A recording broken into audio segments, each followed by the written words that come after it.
5 capitais brasileiras registram um recorde de frio no ano. E você vai ver também. Santa Catarina amanhece com termômetros abaixo de zero e neve. MC Pose do Rodo é preso no Rio de Janeiro por apologia ao crime e associação ao tráfico. Mulher processa a empresa após ter licença maternidade negada para cuidar de bebê reborn. E ainda, julgamento sobre morte de Maradona é anulado na Argentina após escândalo. Tudo isso você confere a partir de agora no Jornal das 18h30.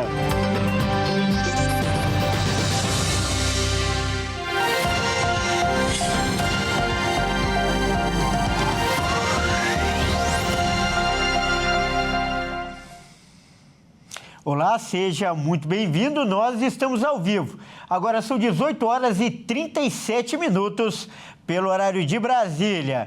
Eu sou o Kleber Werneck e a partir de agora você confere comigo as principais notícias desta quinta-feira.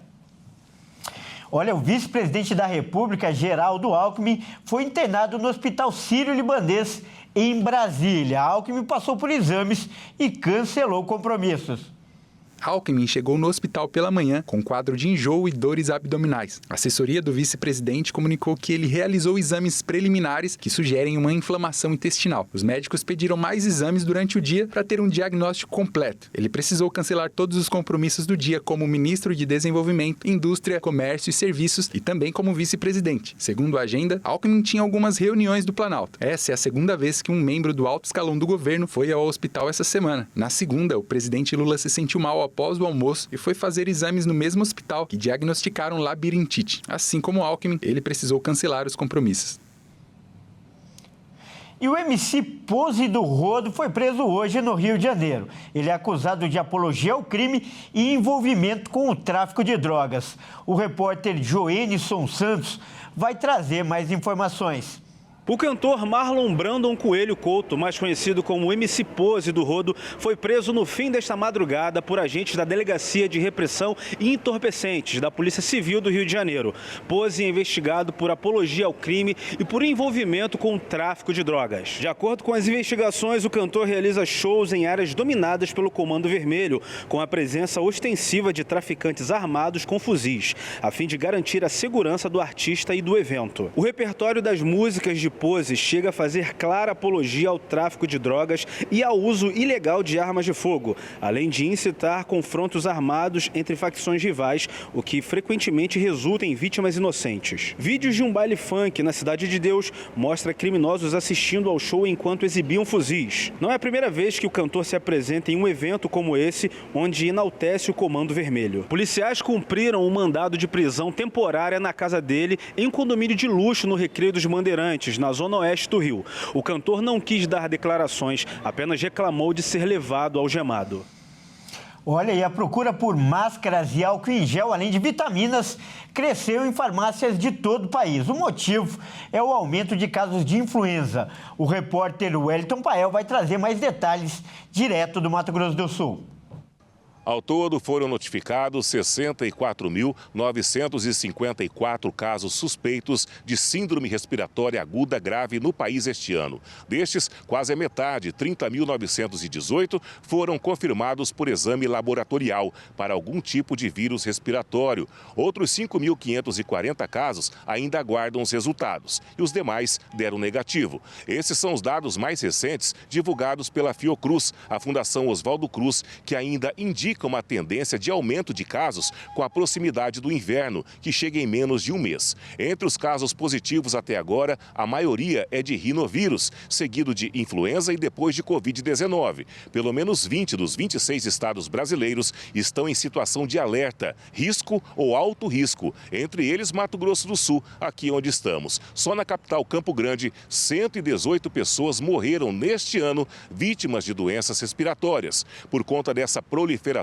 de casos, a procura por álcool em gel, máscaras e vitaminas aumentou bastante nas farmácias. Devido até o posto que está lotado e a nossa unidade fica em frente ao posto de saúde, então para entrar dentro da unidade as pessoas estão até se prevenindo antes de entrar lá. Venham aqui, compra a máscara, já pega um álcool gel também pequenininho e já leva. Então, assim, dobrou a venda de máscara aqui nessa unidade. As vendas de vitamina C efervescente de 1 grama triplicou as vendas devido a esses acontecimentos. Às vezes, meu filho estava gripado, já vou tomar uma vitamina para se prevenir, né? O Conselho Regional de Farmácia alerta que o consumo de suplementos de vitaminas precisa ser feito com cautela, especialmente por quem já toma outras medicações. Sempre buscar pela orientação o paciente que faz uso de outros, né? Faz o tratamento, então, para que essa vitamina não interfira na ação do seu medicamento de uso diário. A vitamina C, se você optar pela base efervescente, ela tem que ser tomada logo que finaliza a efervescência. São alguns cuidados que o farmacêutico vai te orientar. Esses pequenos cuidados, utilização da máscara, lavar as mãos, utilizar o álcool em gel, evitar a aglomeração, são situações que vão trazer um benefício não só para você, mas para toda a família. Quando eu vou, assim que eu saio para a rua, vamos nos repartimentos, assim, farmácia, médico, tudo eu uso máscara, sempre usei. Eu tomei a vacina, né? Tomei a vacina antigripe lá, é o que eu uso, e chá caseiro. A campanha de imunização contra a influenza é nacional e as doses estão disponíveis em unidades básicas de saúde espalhadas pelo país. Em algumas localidades ainda é somente para o público-alvo, mas em outras já foi liberada para toda a população.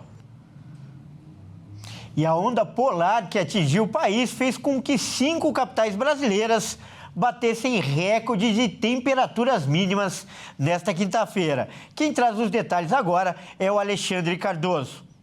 Uma onda de frio avança pelo país neste fim de maio. Isso graças ao avanço de uma massa polar e que trouxe recordes de baixas temperaturas em 5 capitais. Mas a previsão é que o pico de frio seja registrado nesta sexta-feira. Em São Paulo, os termômetros registraram 12,4 graus. Anteriormente, o recorde do ano tinha sido batido no último dia 15, com 13,3 graus. A expectativa é que na sexta-feira as temperaturas podem chegar em 9 graus. Porto Alegre registrou 8,5 graus, batendo o recorde de 9,2 graus do último dia 23 de maio. Mas as temperaturas podem chegar a 7 graus no dia 30.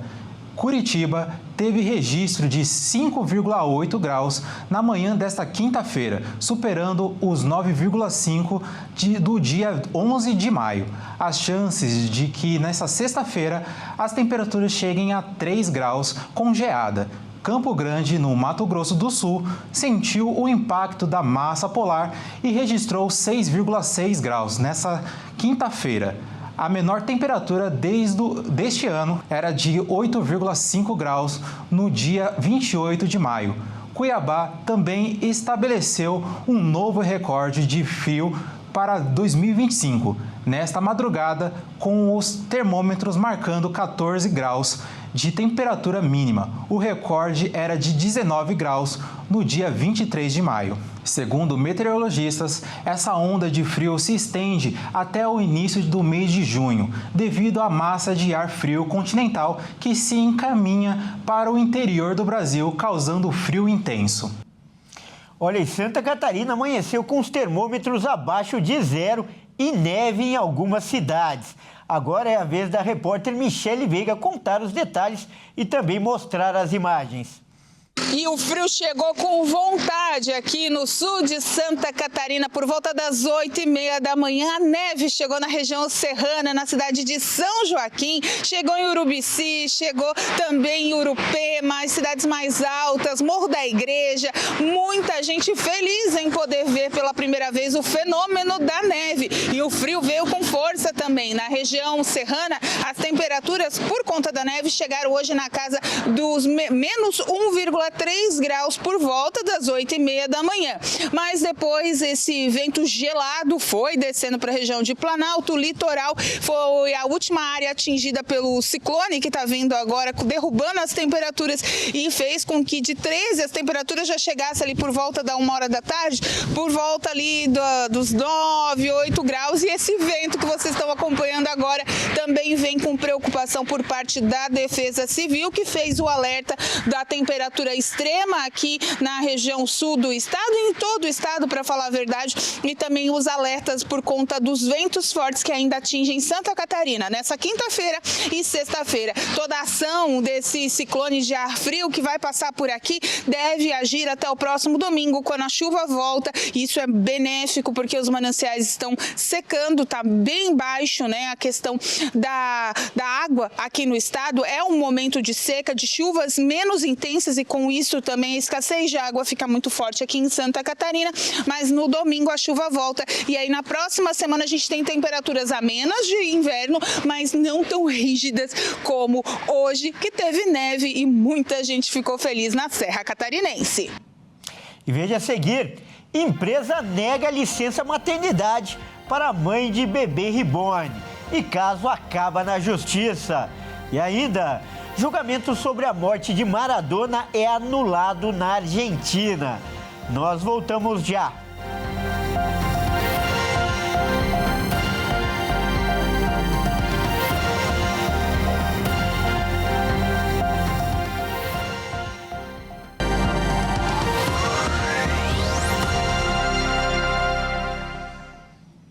Mais uma vez, seja muito bem-vindo. Nós estamos de volta e ao vivo. São 18 horas e 49 minutos pelo horário de Brasília.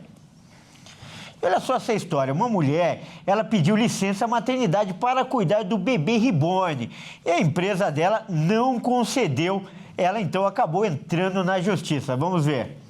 Um caso muito curioso chamou a atenção em Salvador, na Bahia. Uma mulher entrou com uma ação judicial contra a empresa em que ela trabalha por um motivo um tanto quanto incomum. Foi negado a ela o direito de tirar a licença maternidade para cuidar do seu bebê reborn, que é uma boneca super realista. O pedido feito à empresa incluía uma licença de 120 dias, além do salário família. A defesa da mulher afirmou que ela só está buscando o direito de se ausentar para cuidar de sua bebê, que se chama Olivia, e que apesar de não ter sido gerada biologicamente, é fruto da mesma entrega emocional, do mesmo investimento psíquico e do mesmo comprometimento afetivo que toda a maternidade envolve. A empresa, por sua vez, negou de imediato a licença solicitada. Após dar entrada no caso, a mulher ainda disse que foi alvo de zombaria por parte dos gestores da empresa e que um dos funcionários teria dito a ela que ela precisa de um psiquiatra, não de benefício. A causa, com valor estimado em R$40 mil, foi protocolada na Justiça do Trabalho da Bahia.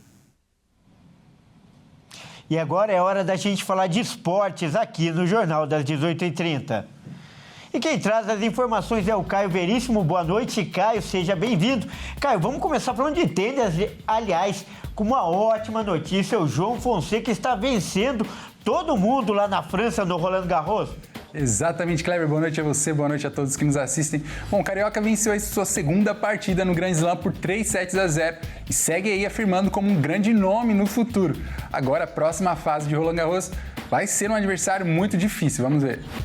João Fonseca voltou a ser assunto no Brasil e em todo o mundo. O jovem atleta de tênis venceu nesta quinta-feira a segunda rodada de Roland Garros, um dos principais campeonatos de tênis do mundo. O brasileiro bateu o anfitrião francês Pierre Herbert por 3-0, com parciais de 7-6, 7-6 e 6-4. Na primeira rodada, João havia vencido o ex-top 10 Humbert Hurkacz, também por 3-0, e com essa segunda vitória consecutiva, volta a ter o seu nome muito falado entre os favoritos ao título. Outro dado bastante interessante é que com essas duas vitórias neste Grand Slam, o Carioca já garante sua melhor marca no ranking mundial, podendo pintar na posição de número 53. A cada vitória neste campeonato, a tendência é que João escale ainda mais novas colocações. Agora, Fonseca fica na espera pelo seu próximo adversário, que sairá do confronto entre o francês Gael Monfils e o britânico Jack Draper. E, cara, o julgamento, tão esperado aí do Diego Maradona na Argentina foi anulado nesta quinta-feira porque uma das juízas do caso teria participado ou participou de um documentário. Conta essa história pra gente, Caio. Pois é, Kleber. Bom, meses de investigações, audiências, julgamentos aí foram totalmente anulados porque uma juíza atuou em um documentário que falava sobre o assunto. Agora um novo tribunal vai ser levantado, mas isso deve acontecer só ano que vem. Justiça argentina anulou o julgamento de 7 acusados de homicídio da lenda do futebol Maradona, depois do impedimento de uma das juízas na terça-feira por estrelar um documentário não autorizado sobre o caso. O novo julgamento ainda não tem data de início, já que depende da designação de um novo tribunal feita mediante sorteio. As partes ainda podem recorrer da anulação e há pouca esperança de que o processo seja retomado este ano.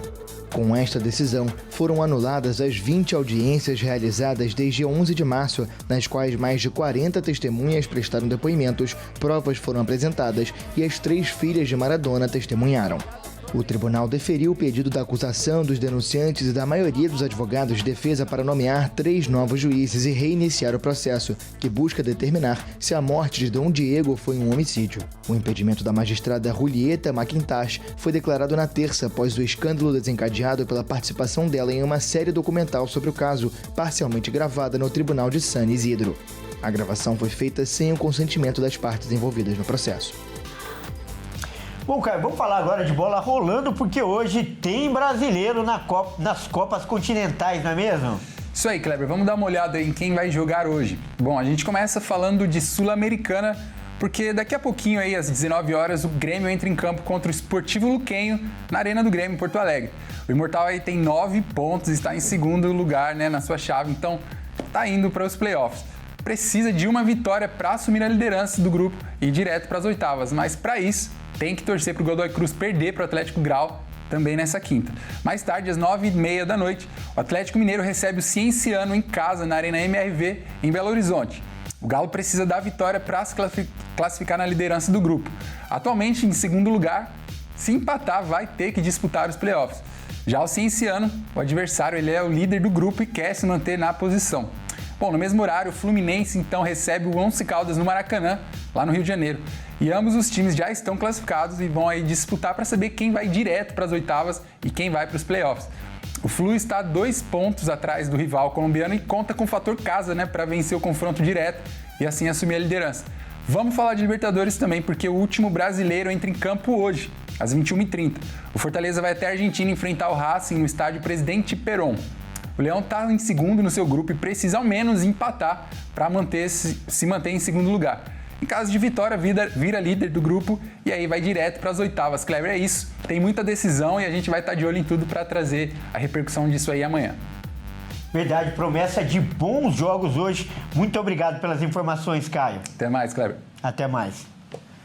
Bom, é isso aí, o Jornal das 18h30 fica por aqui. Eu agradeço demais a sua companhia. Uma ótima noite e até amanhã.